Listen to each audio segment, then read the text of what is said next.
Heritage Center exists within the Penn Museum, and it's designed to help support, sustain, and develop cultural heritage initiatives.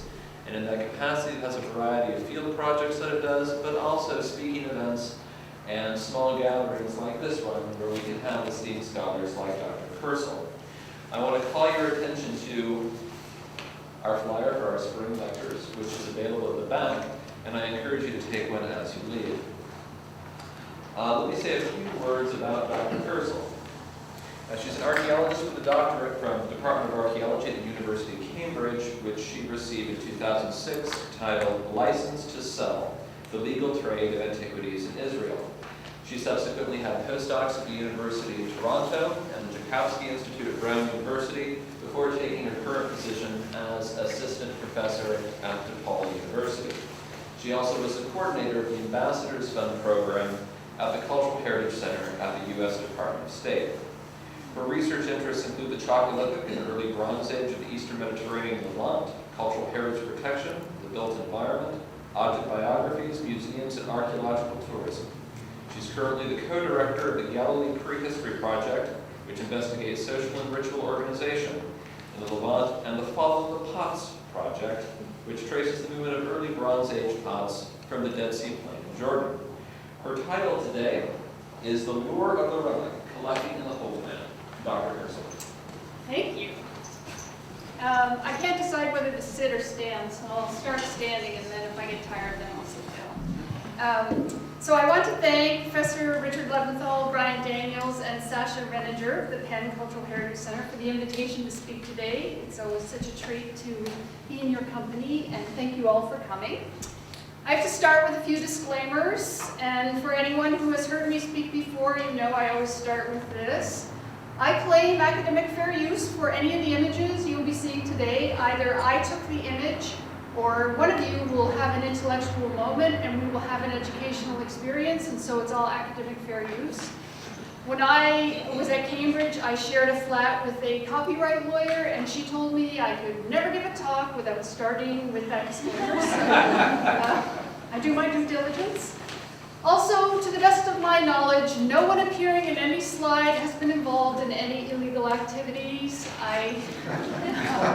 This will become clear as I give the talk, but I say this because once I gave a talk like this and someone in the audience was in an image, and he felt that perhaps people went away thinking that he was a dealer in illegal antiquities, which he wasn't. So, to the best of my knowledge, no one's doing anything illegal in any of the images. So there you go. So as Brian said, I'm a field archaeologist, and I've worked in the Middle East for some 20 years. I worked mostly in Jordan and Israel and the Palestinian territories. I also dabble a bit in the Cyclades when I get a chance. But in a former life in a galaxy far, far away, I did work for the U.S. Department of State as support staff in the Cultural Property Advisory Committee. And it was in that office where we monitored the illegal trade of antiquities that I became aware of the effectiveness or the ineffectiveness of law. And that's what I'm going to talk to you a bit about today. So, I left the State Department and embarked on a PhD with the Illicit Antiquities Research Center at Cambridge, where I looked at the efficacy of law in protecting archaeological landscapes. And it was in part looking at how we protect archaeological landscapes from destruction due to looting. But how did I do it? I went into this, as I said, I'm an archaeologist, and I went into this quite naively thinking, well, I'll just get information on law. But how do you get information on law? Well, you have to talk to a lot of people.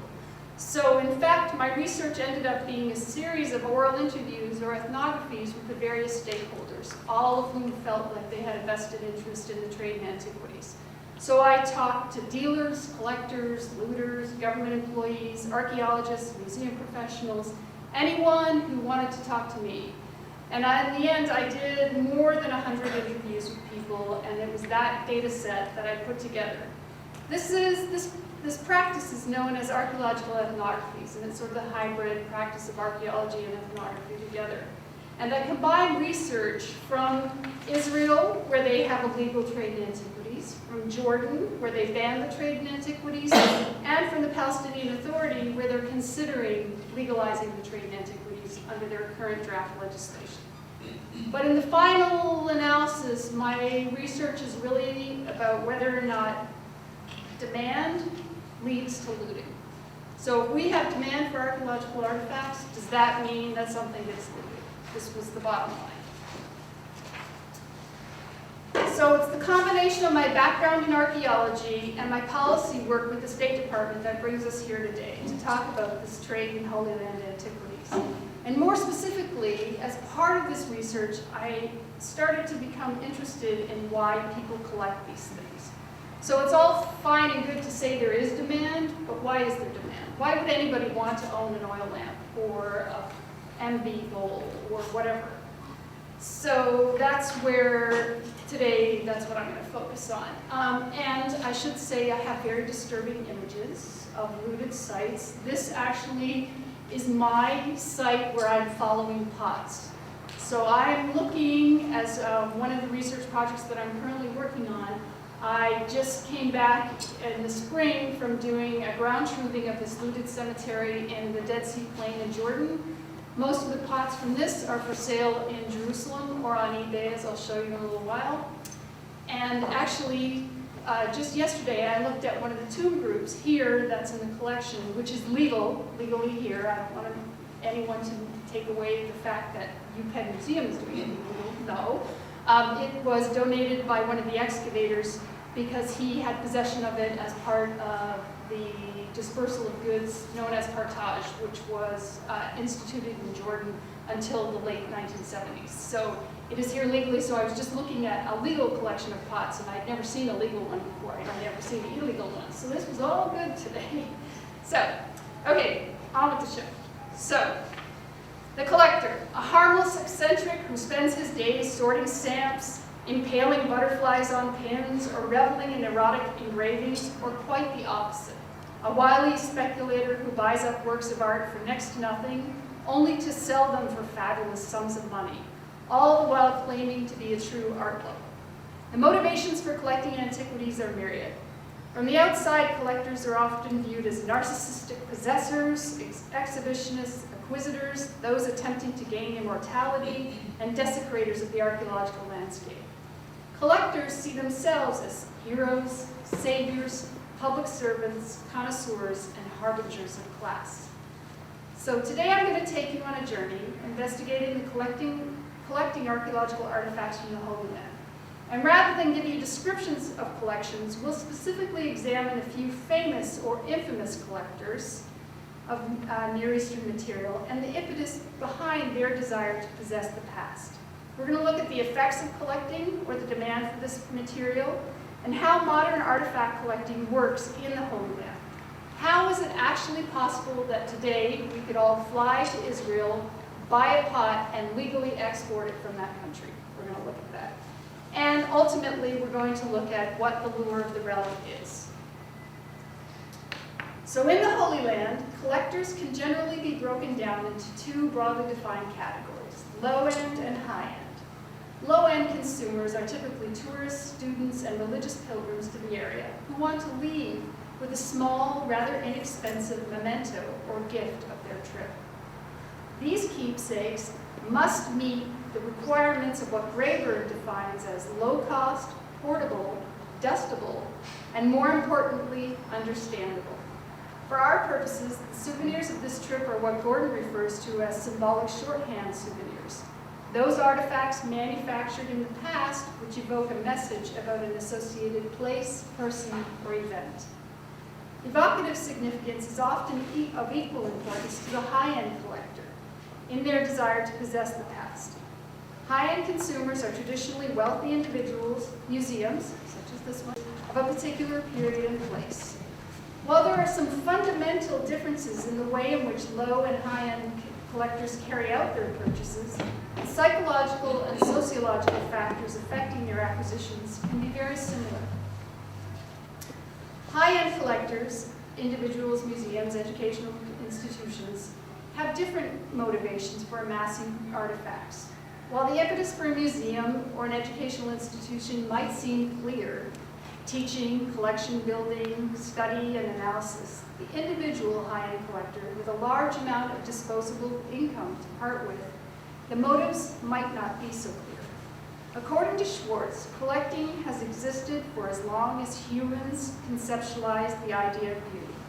The acquisition of a beautiful object would guarantee present and future enjoyment.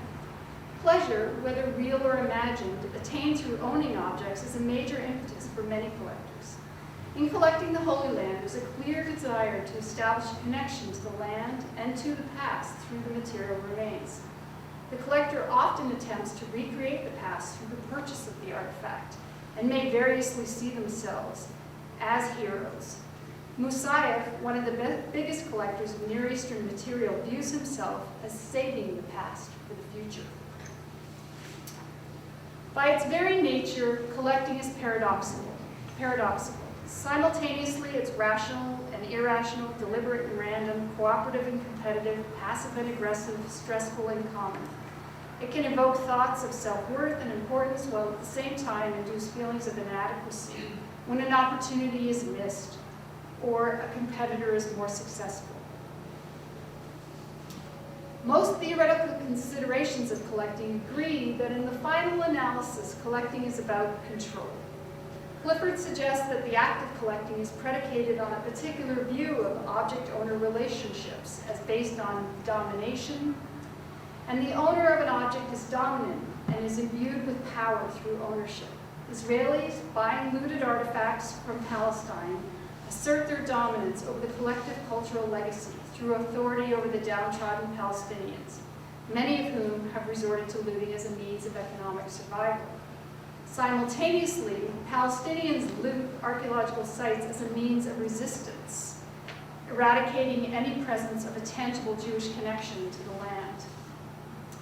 For the low-end collector, the act of purchasing an artifact in the marketplace can also convey dominance over travel, leaving their known comfort zones for destinations and adventures unknown. The bought antiquity signifies conquest over a distant land. But conquest or victory isn't the only reason people are lured by artifacts. The practice of collecting has alternatively been described as glorified consumerism and the ultimate in luxury consumption. My research has shown that there's a distinctly individual and often wide disparity in the incentives that motivate collectors. In his work, The Strange Life of Objects, Maurice Rames suggests that the passion for an object leads to it being construed as God's special handiwork. This sentiment is particularly true for artifacts from the Holy Land, where many of the believers not only believe that pieces are God's handiwork, but they may possibly even been held by Jesus. The collecting of artifacts has a long history in the region, which is often tied to the substantiation of faith based on a material past. From its origins as relic gathering by pious pilgrims, archaeological artifacts have been powerful signifiers of ideological meaning and reflections of political and social relationships. Artifacts can and do confirm an unbroken past. With the spread of Christianity as an accepted religion came hordes of Christian pilgrims, eager to be closer to the Holy Spirit through relics from the Holy Land. Useful for both biblical contemplation and as talismans to ward off ill health, ancient artifacts from the Holy Land quickly became status symbols for simple Christian pilgrims and wealthy aristocrats alike. For those unable to travel to the Holy Land, a relic brought back by someone else served as the next best thing. The advent of antiquarianism gave rise to a secular interest in the area. The once purely religious interest in the Holy Land began to give way to more down-to-earth curiosities about artifacts, monuments, plants, peoples, and ruins. Those on the Grand Tour collected to fill their cabinets of curiosities rather than expressly for religious reasons. Explorers avidly collected samples of classical statuary, coins, and pottery. And this interest in the material remains resulted in an ongoing looting and the acquisition of artifacts both illegally and legally. During the early part of the 20th century, the relationships between archaeology, collecting, and the artifact changed dramatically. The establishment of scientific archaeology, concomitantly with the establishment of new Middle Eastern states and the rise of nationalism, led to more rigorous field methods, systematic recording of finds, and laws to protect, to keep objects, within national boundaries. But still the desire for the artifact from the Holy Lands continued. And not just with pilgrims and visitors to the Holy Lands, but with Israelis and Palestinians who then began to amass their own collections. One of the best examples of a local collector who had an obsession with artifacts is Moshe Dayan. For the better part of 3 decades, renowned military leader and politician Dayan collected antiquities through purchases from dealers, gifts, and through his own illicit excavations. Dayan amassed some of the most astounding pieces unearthed in the Iran. He purchased artifacts and pillaged archaeological sites in the name of humanitarian interests in order to save these antiquities from destruction. Initially, his obsession with antiquities was related to the nascent state of Israel and the justification of the state's existence. He wanted to have a tangible link to the land. Raz Kletter documents no less than 35 sites illegally excavated by Dayan in his voracious quest for the artifact. But the anthropoid sarcophagi of Deir el-Bala and the Gaza Strip provide some of the most intriguing evidence for the consequences of an unbridled passion for collecting. Dayan was a tyrant who used his military clout, reputation as a war hero, and standing as a respected cabinet minister and later member of the Knesset to persuade archaeologists, military personnel, ordinary individuals, and even 10-year-old boys to aid in his quest for artifacts from the past. In an interview with the archaeologist Trudy Dotan, she described an almost quid pro quo effect of dealing with Dayan. He provided my excavations with access and military protection at Deir el-Bala when I worked in the unstable Gaza Strip. So I turned a blind eye when he wanted to excavate himself. From all accounts, it appears that after 1967, Dayan moved from a collector motivated by an attachment to the land to what Rottenstein refers to as an economist materialist collector, one whose main ambition is to amass a collection in order to realize profits. Dayan was no longer fascinated by the figurine of the Iron II period, but was single-mindedly focused on its income-producing potential. There are reports that he sold surplus items from his collection to fund various aspects of his life, including his daughter's wedding, for which he sold a scarab. Throughout his collecting history, it was assumed and verbally confirmed by himself that his collection would pass on his death to the Israel Museum, essentially become the property of the state. We allowed him to dig because we were sure that in the end, all of the pieces would come home to the museum, stated one archaeologist.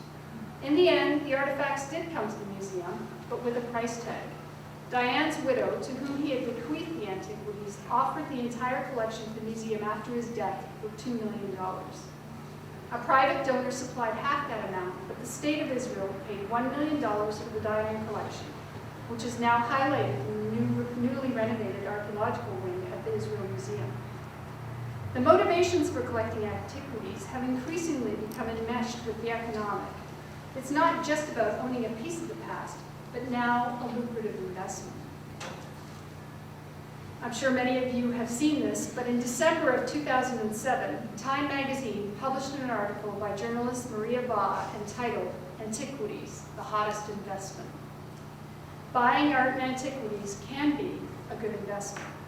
The proclamation was prompted after the Grinnell Lioness, and that's this little item here, was sold at auction by Sotheby's Auction House in New York for a record-shattering $57.2 million. Why did it sell for so much? It had a clean background.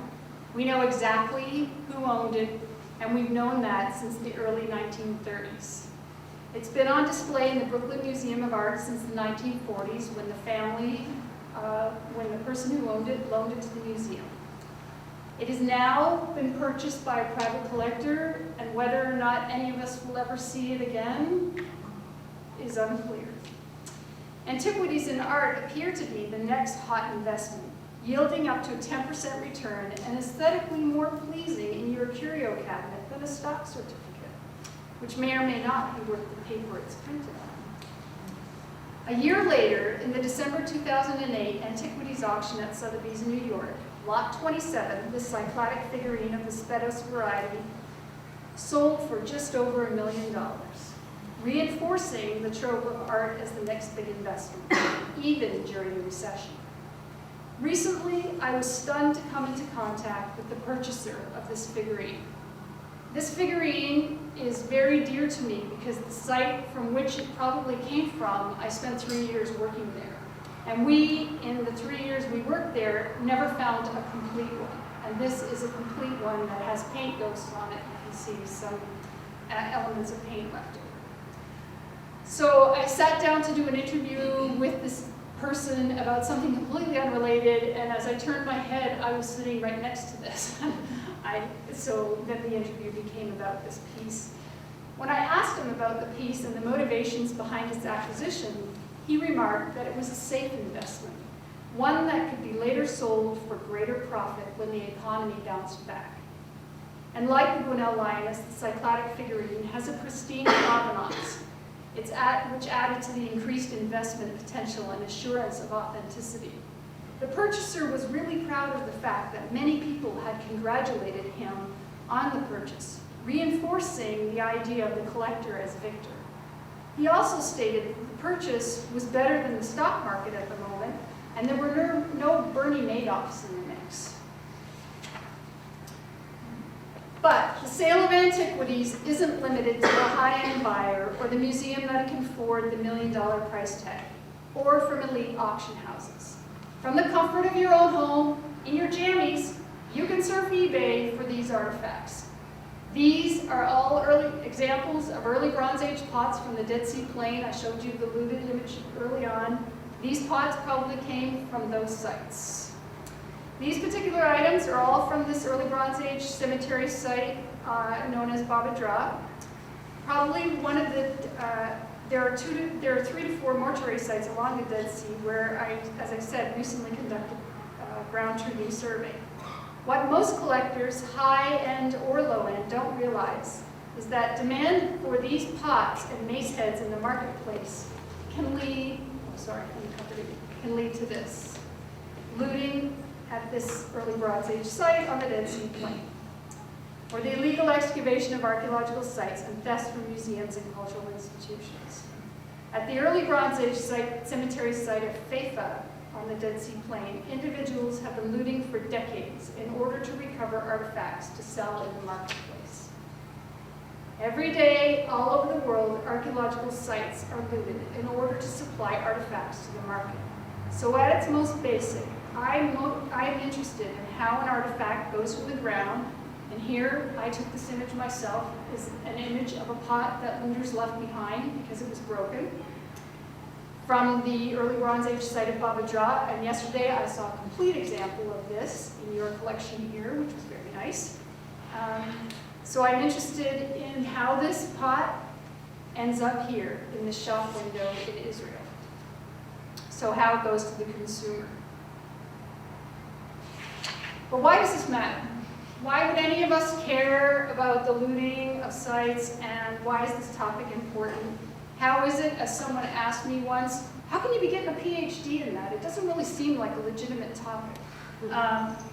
Why shouldn't people be able to buy whatever they want? And we can discuss this afterwards in the questions, because I'm happy to discuss this. And what does this have to do with the average archaeologist? And how did I become involved in this research? I mean, really, who cares? I'm going to tell you why I care.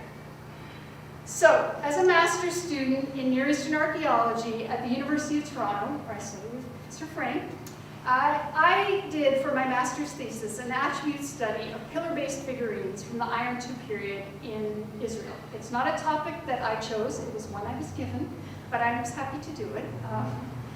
But what I decided was that I wanted to do sort of a non-traditional approach, and I wanted to look at whether or not we could see any kind of regional variation in the types of heads that these figurines have. So you have 2 different kinds. You have the mold-made head and you have the pinch-faced head.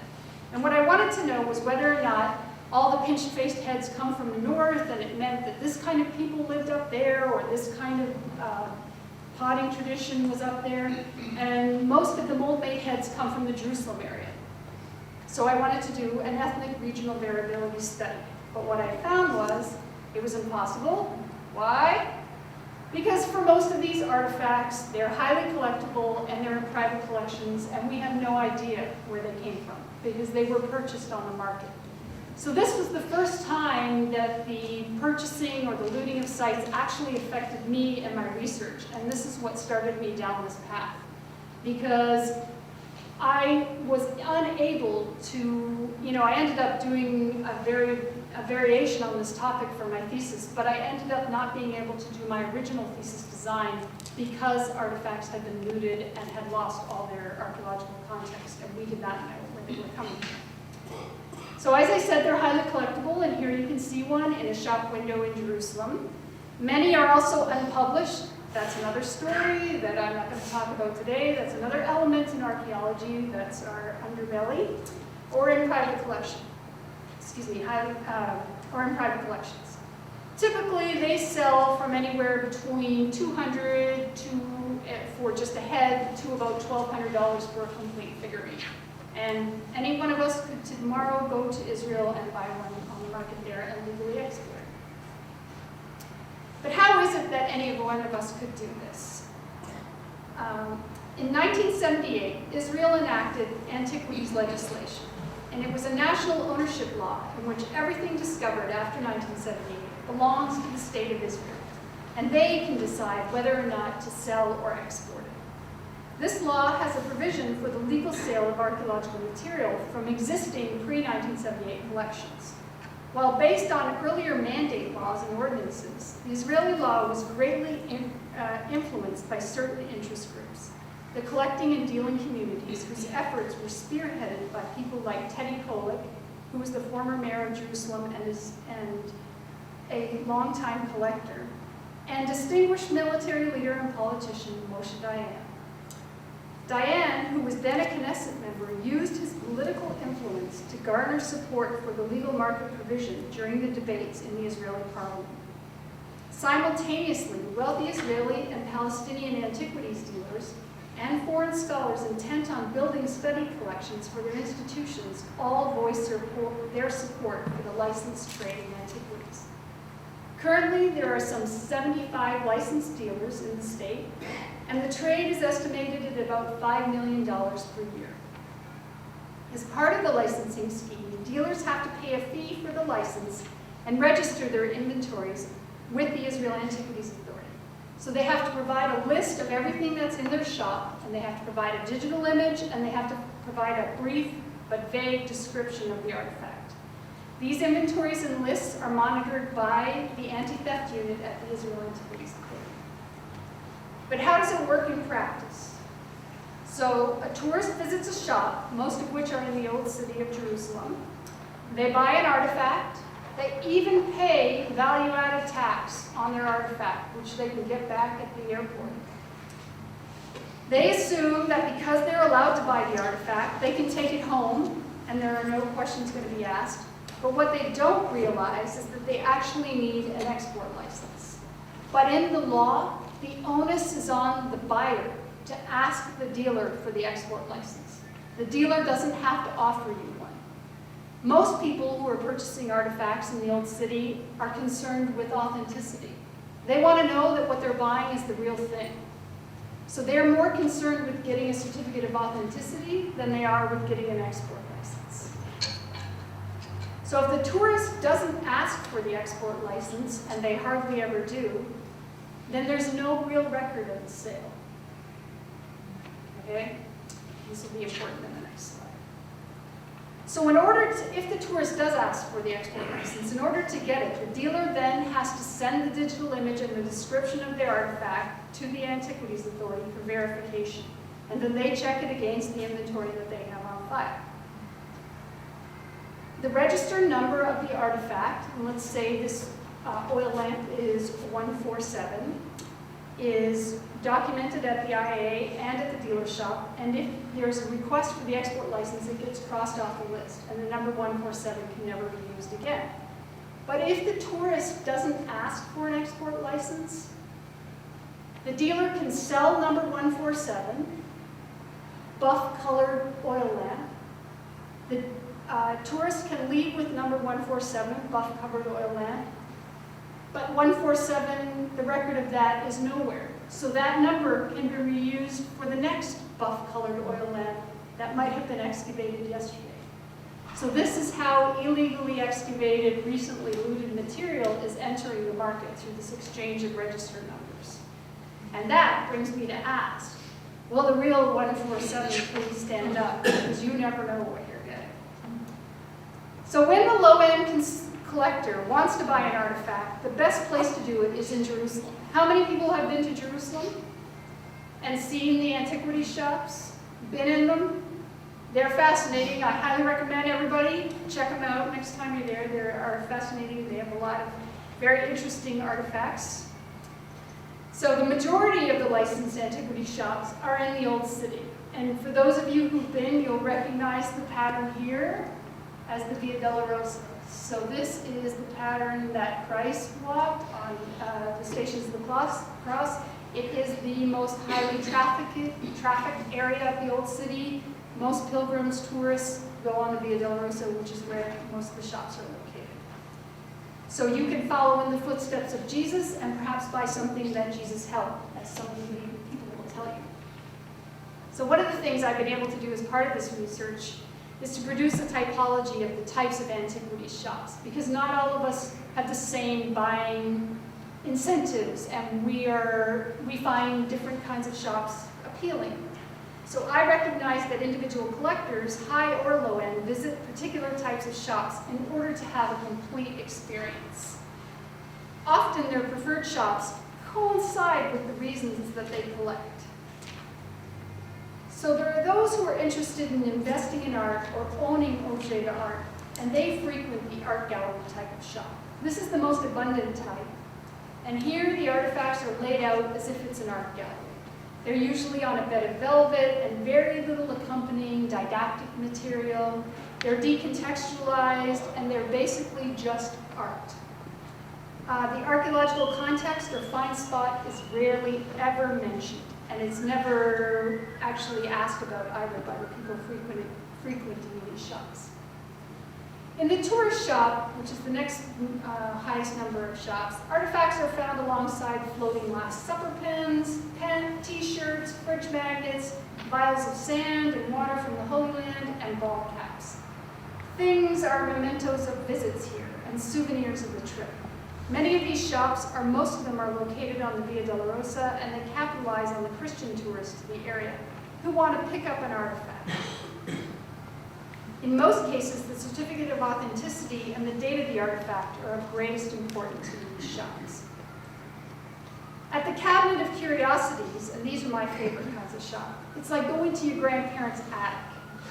There's no order, everything looks more authentic, everything is dirty, they come in boxes, you have to paw through the box yourself.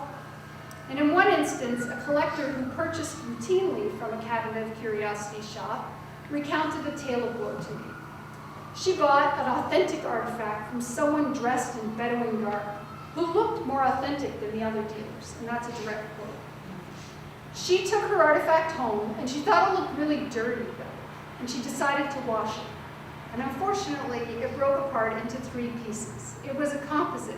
They were 3 ancient pieces, but 3 pieces from 3 different pots that had been glued together.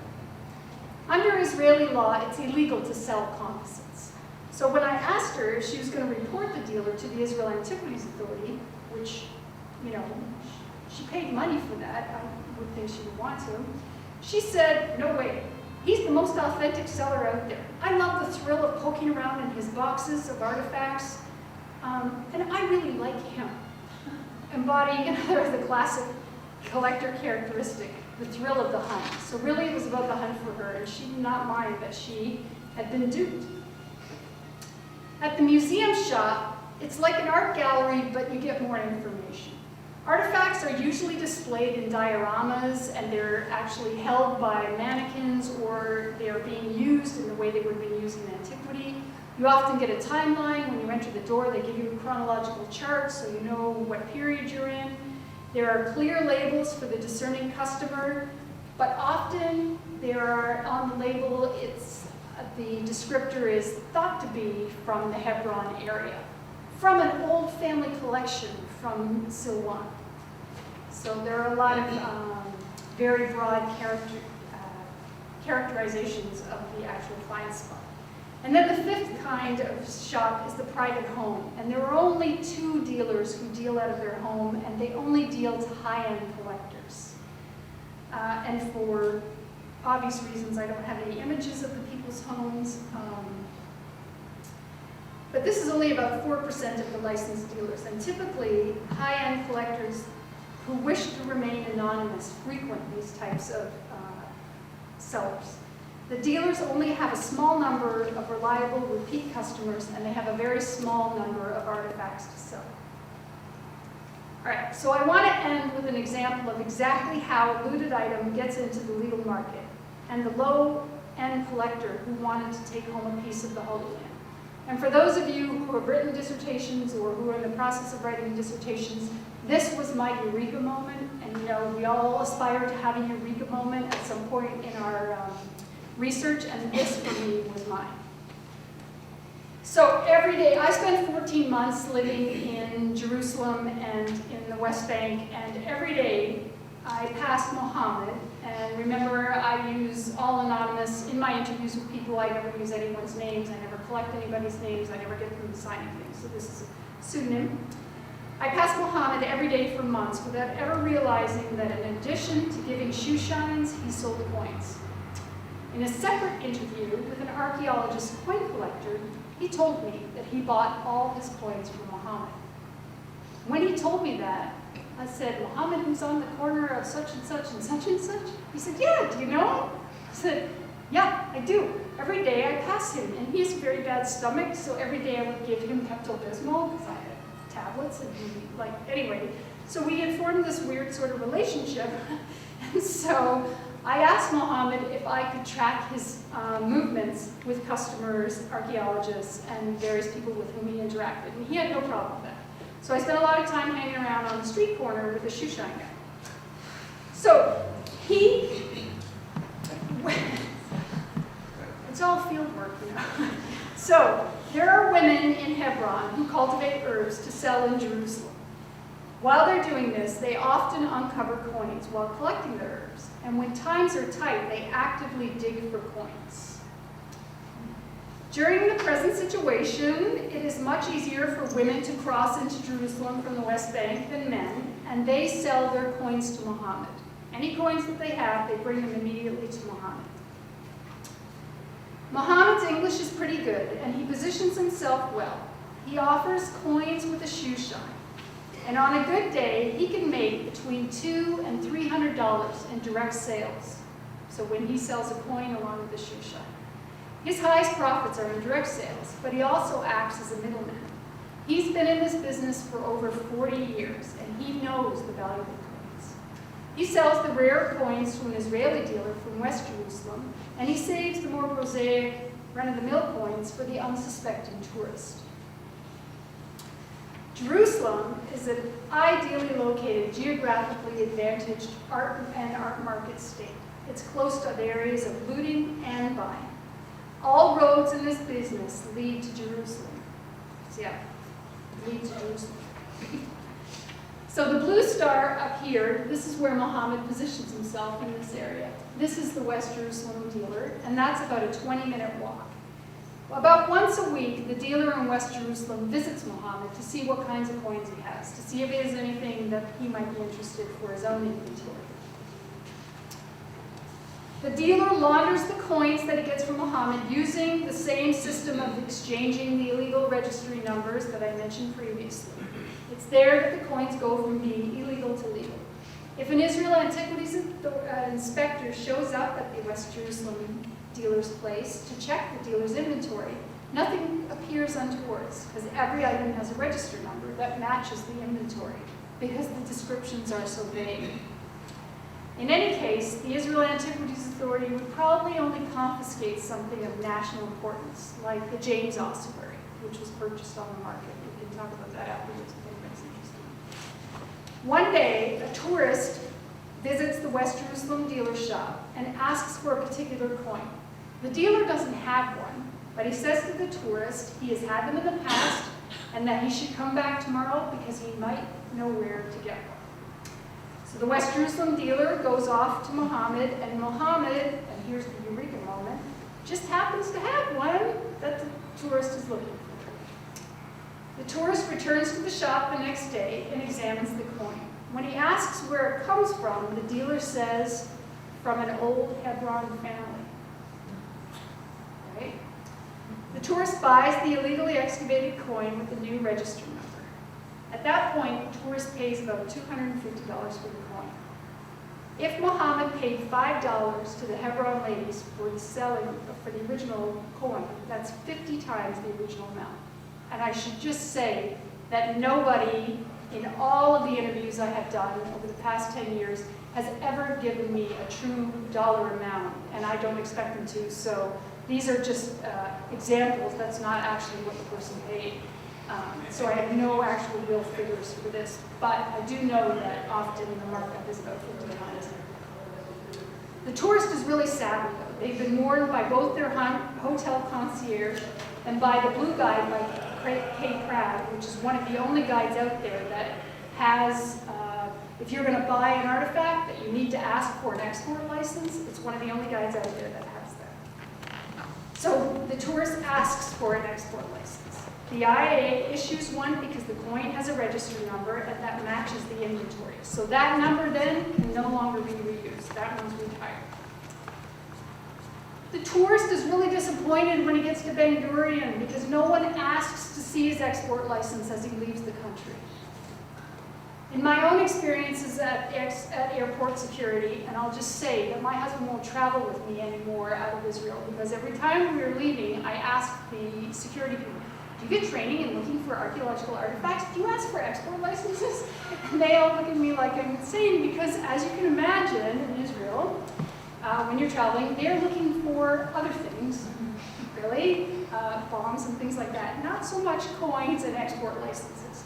But I asked this because in the mid-1990s, there were training programs for border agents and security agents in order that they would look for export licenses and they would check people's archaeological artifacts.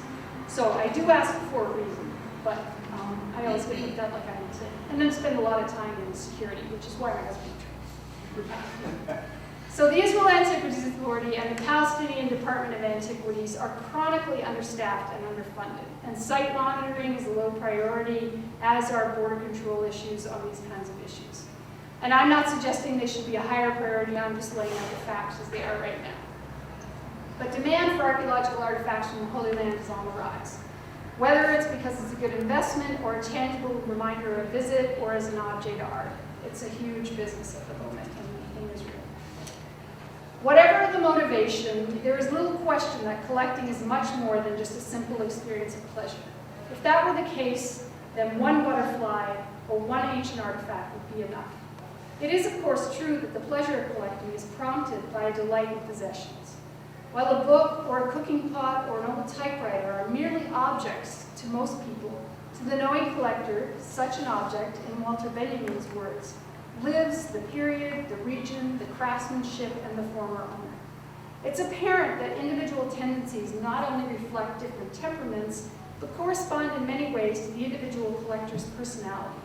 To some, it might be sheer possessiveness and unquenchable thirst. To others, it's the thrill of discovery, or as in the case of antiquities, the powerful emotional experience of owning an object that spoke to them. And I'll tell you, I had a collector tell me that objects spoke to him, and that's why he bought. This has been just a brief overview of my ongoing research into collecting artifacts from the Holy Land. If there's anyone here who collects artifacts, please contact me because I'd be interested in talking to you about your motivations and your experiences with the trade. So on that plug, I need to thank my informants because, as I said, my research is all based on interviewing people, and I would be nowhere without people who agree to speak to me. Sometimes the results of my research are not so complimentary to the governments in the countries in which I work, but they have been steadfast in their support of this research, and I appreciate the support of the Israel Antiquities Authority the Department of Antiquities in Jordan, and the Ministry of Tourism and Antiquities in Palestine. They've all been really great in facilitating my research. It's not free to live in the Middle East for 14 months, and I've had many funders, and I am grateful for any and all of them. And I'm also thankful to you all for coming, and also for the Penn Cultural Heritage Center for the invitation to speak. And I'd be happy to take any questions if you have any. Thanks.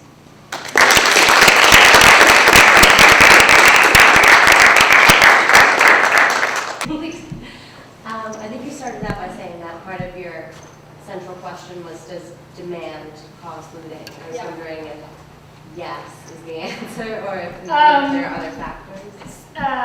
In my research in the Middle East, yes is the answer. But it's a qualified answer, because what I don't believe is if there was no demand, I still think there'd be looting. Because the reasons that people loot in the Middle East are not only economic.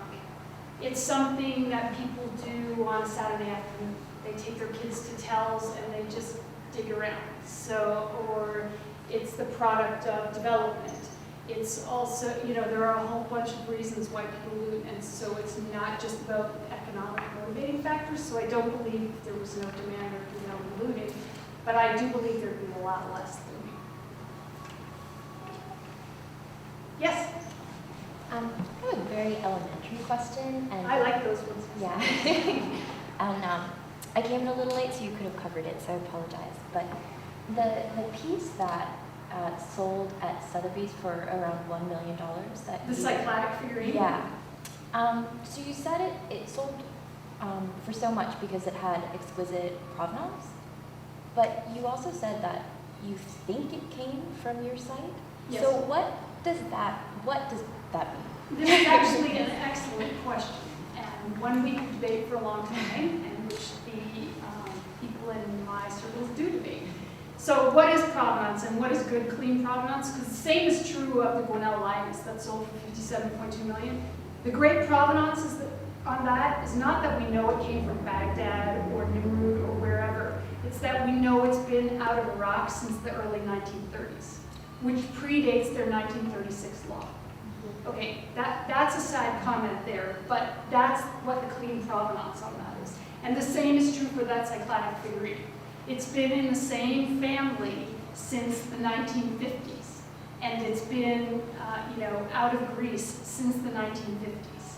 So that's the good provenance on that, but it's probably from the island of Keros, which is where most of the Spetos variety of artifacts come from.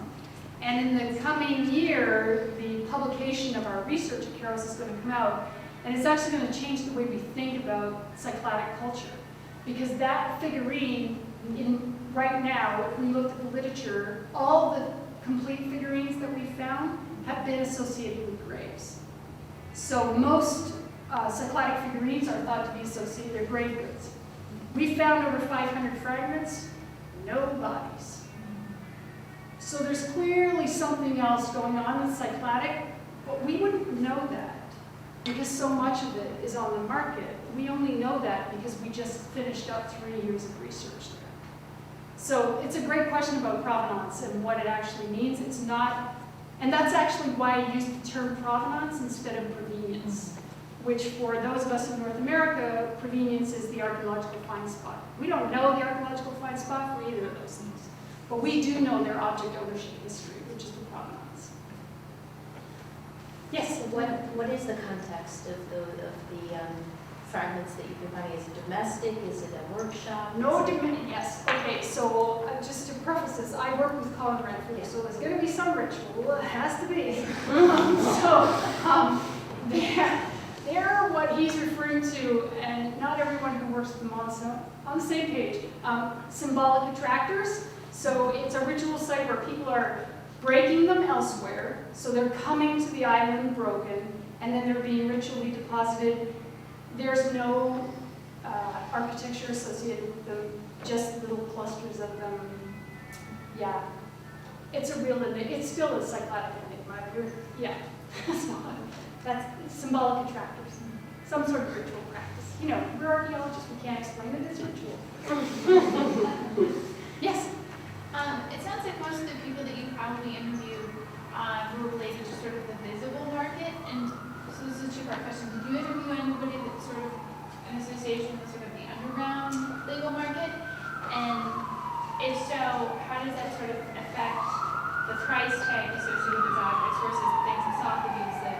That's a great question, because one of the things, you'll see lots of statistics bandied about the trade in antiquities, $6 billion a year, the FBI says, but it's very difficult to quantify because there is a hidden market.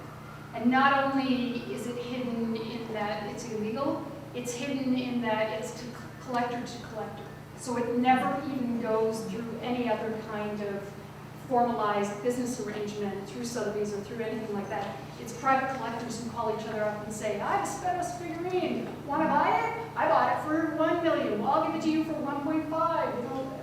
So there's this whole other element of high-end material that's moving in the invisible market. I, as you can imagine, was successful with some groups more than others. I was not as successful with looters. I did speak to a few, but not as many as I would like, and statistically not a very good sample size. Illegal stuff, most of that came from dealers, and they were surprisingly forthcoming. People like to talk, and they like to talk about themselves. But one of the things we are reminded of as ethnographers is that you have to be careful whether people are telling you things they think you want to hear, or whether they're telling you what's really true. So everything is with a grain of salt, but I, true archaeologist, go on the maxim, 3 stones is a wall, 3 people say it, it's a fact. So if 3 people said the Bedouin were moving material from Palestine to Israel, the Bedouin were moving material, and then I interviewed some Bedouin, and in fact that's true. The Bedouin are moving material from Israel, West Bank to Palestine, or Palestine to Israel. So the sample is skewed in terms of the illegal aspects, although everybody's willing to admit that they exchange registry numbers. Even the people who work in the Israel Antiquities Authority are willing to tell you that that's how material is. But, so I did this research in the mid-2000s, so between 2003 and 2006 when I finished, and I started doing more research again, and last year when I was speaking to people at the Israel Antiquities Authority, people are not doing so much of the exchange of registry numbers anymore. And this, to me, was quite stunning. Artifacts are getting looted from Israel and Palestine. They're getting put into shipping containers. They're getting shipped to Dubai, which is a free port. They get laundered in Dubai, and then they come back with a clean bill to the port of Israel, and they enter the market legally because they've come from Dubai. So Israel and Dubai don't even have a diplomatic relationship, and yet this is what's happening. So huge containers of artifacts are traveling around and getting laundered that way, which is a whole other element that we're going to have to start looking at. Yes? Given your time talking to the high-end collectors, do you think that their views of protecting history are more in ignorance of the damage that's been done, or kind of delusional? And do you think that education would have much of an impact to support the activities? It's a good question. Really, I have to say, the whole idea of why people collect could have taken over this entire institution because it became so fascinating, psychological, sociological. Collectors are great among themselves, I have to say. I think sometimes there's a willful ignorance. They don't really want to think about that aspect of it. In some cases, they really, truly believe that artifacts spoke to them, or they're saving them, or they're doing good works because they buy them and then they donate them to museums, or they display them, or they allow researchers to access them.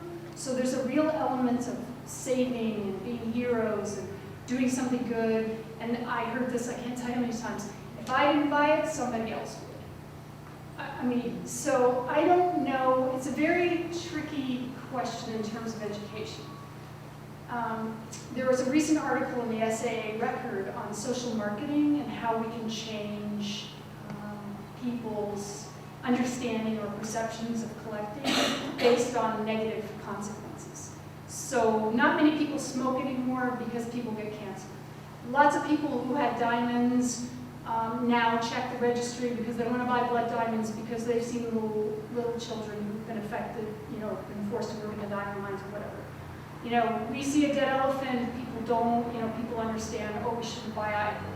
There's no real negative, okay, I find the pictures of the looted landscape horrific, as most of you who are archaeologists do, but it doesn't resonate the way that, a dead elephant does.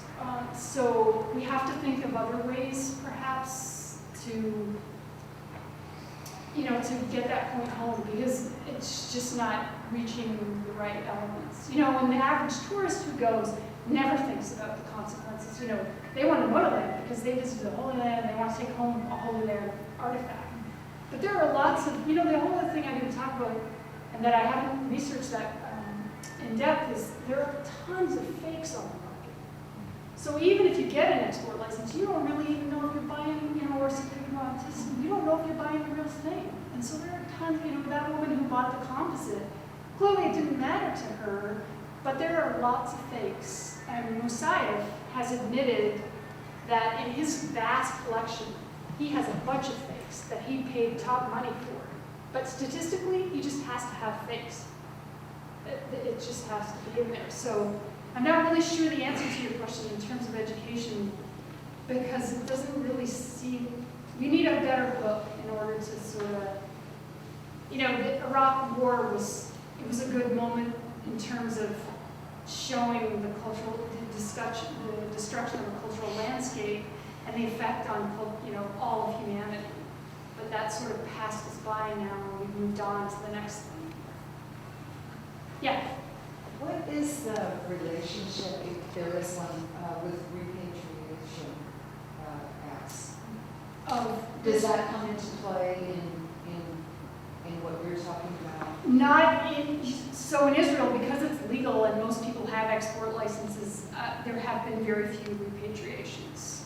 I'm not clear how it's related in the Israel case, or how it's It really doesn't, It doesn't come in. No, because Israel, they have a legal market, so if you purchase something, they couldn't claim it back unless they could prove that it had been looted yesterday and it was of national significance. It sounds like you're saying it's been ineffective, basically it's a broken system.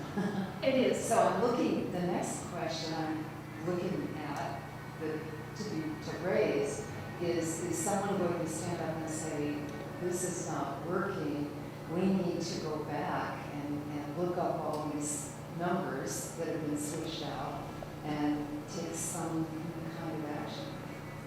Is that? Yes. So the Israel Antiquities Authority would like to do that. Yeah. But they are 4 people.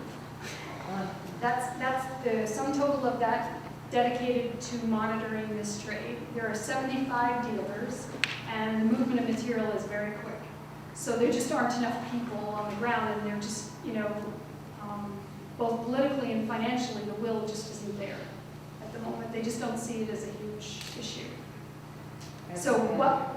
Yeah, a lot of the people who work in that office do, and really are completely passionate about it, and really, frustrated, and every day is a struggle for them. There's just really not much that they can do from there. I'm curious if you've looked at the portable antiquities scheme and how you evaluate that. So, for those of you who don't know, the portable antiquities scheme is a scheme in the UK, and you probably can speak to this better than I, where under the Treasure Trove Act, you can, if you find a hoard, maybe get compensated for it and share the money with whomever the land is that the hoard was found on, if it's of national importance or whatever. But So, it's all got to be recorded. Pardon? It's all got to be recorded. Yes, it all has to be recorded, and there's a whole system, and it's a really great, very thorough system of you take it to your fines liaison officer, they record it, then they contact the relevant authorities, and then somebody decides, oh yeah, we want to buy it, or we don't want to buy it. And, then, if they don't want to buy it, and correct me if I'm wrong, as far as I understand it, it can go on the open market. Go in the open market and split it between the landowner and the farmer. Right. So in the end, a financial value is attached to that material, one way or the other. I have looked at it, but not closely, because what I'm waiting for, here's a dissertation topic for anybody. I would like to see statistics on whether or not metal detecting and looting has increased as a result of the purple antiquities. Because I think it seems like there are more people, I mean, we're definitely getting more reports, and that just might be the media, but it seems like there are more people looking for things because they know they can get they potentially could get a financial windfall from it. So I haven't looked at it as a model. I know lots of people have. Might be a great thing. I don't know. It's difficult for me to say because there's a similar kind of initiative in Mali, the Culture Bank, where a World Bank funded, well, it was a Peace Corps initiative first, then it was World Bank funded, where local farmers who had cultural items in their houses could bring them to the Culture Bank and get a microfinancing loan to buy feed or buy something that will help with their agriculture. And then the idea is that the next season, when they recoup their losses, they buy back their artifact and they can take it back to their house. Or they can leave it in the Culture Bank, which is like a little museum, and they get a bigger loan. And no studies have really been done on that, whether that also led to more payments. So I think we need to look at the cause and effect. When you have money out there, whether that encourages it or not. Yes? I think with the children, I don't know as far as ancient history or even more modern history, that we have to get over to the fact that by getting these artifacts that they're taking away from their own history, and instead of, even though they might be worth some money, and then also with their local people, somehow you have to try and improve their economic situation so that they won't want to have to go to do the looting to get the extra money that they need to buy the things they need. Those are both excellent points. I mean, really, we need to provide economic alternatives for people so that they don't turn to looting if that's the only thing out there. And then we also have to do more in the schools. We have to include it as part of the curriculum about the ancient past, but also in our at an elementary level, but also in the high schools and in the colleges, we have to include it. Because I did a lot of outreach the year I lived in Jordan with the University of Jordan, where I met with lots of students who told me about artifacts they found in their backyard and all, So clearly it's not just at the elementary level. We have to get it right on through, and we have to make it part of the curriculum where we talk about this and make culture important. Yeah? When you said that Palestinian looters could do it for eradication, Resistance? resistance concern, so what happened to those artifacts and how do you know that? So those artifacts end up on the market, and it just so happens that one of the biggest sellers are artifacts with Jewish motifs on them. So it's a win-win for people in Palestine. So how